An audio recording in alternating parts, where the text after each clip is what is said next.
আমার নাম বিলাস কাকবে। আমি নায়ার হসপিটালের মেডিকেলের ছাত্র। আমার মতে আমরা খুবই ভাগ্যবান যে মানুষ হিসাবে জন্মাতে পেরেছি।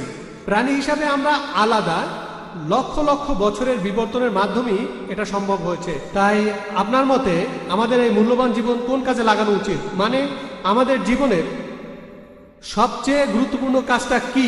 আমাদের এই জীবনের আসল উদ্দেশ্যটাই কি হওয়া উচিত? ভাই বললেন আপনি নায়ার হসপিটালে মেডিকেল স্টুডেন্ট। আপনাকে বলি, আমিও নায়ার হসপিটাল থেকে পাশ করেছি। আমিও একই মেডিকেল কলেজ থেকে পাশ করেছি। নায়ার হসপিটাল পাশ করেছি 1991 সালে, আনুমানিক 16 বছর আগে। ভাই প্রশ্ন করলেন যে আমরা এই মানুষের জীবন পেয়েছি, এখন এই জীবনটাকে কিভাবে কাজে লাগাবো?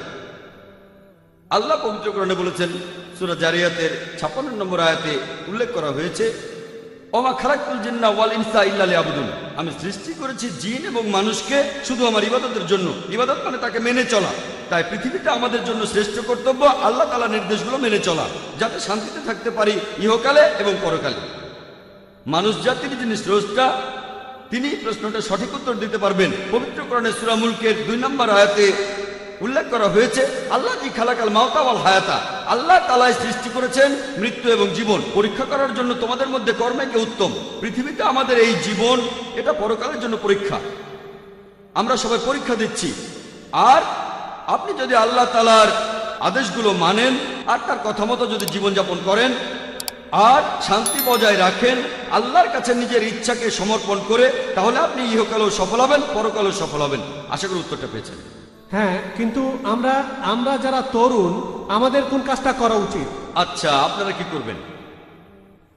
আপনারা এই কোরআন পড়বেন, পবিত্র কোরআন পড়েন, কোরআনের কথাগুলো নিজের জীবনে প্রয়োগ করেন। যদি আপনারা বেদ পড়েন, দেখবেন বেদেও বলছে এক ঈশ্বরের কথা, মূর্তি পূজা চলবে না। পবিত্র বেদ বলছে ভবিষ্যতে একজন ঋষি আসবেন, ভবিষ্যতে কল্কি অবতার আসবেন, সবাইকে ভালো জিনিস দেখাবেন। এই কল্কি অবতার হলেন মুহাম্মদ সাল্লাল্লাহু আলাইহি সাল্লাম। এই কোরআন আল্লাহ তাআলার সর্বশেষ ও চূড়ান্ত আসমানি কিতাব, নাজিল হয়েছে শেষ ও চূড়ান্ত নবী মুহাম্মদ সাল্লাল্লাহু আলাইহি সাল্লামের উপর। এই কোরআন পড়েন, মেনে চলেন, তাহলে শান্তিতে থাকতে পারবেন ইহকালে, আর পরকালেও শান্তিতে থাকবেন। আশা করি উত্তরটা পেয়েছেন।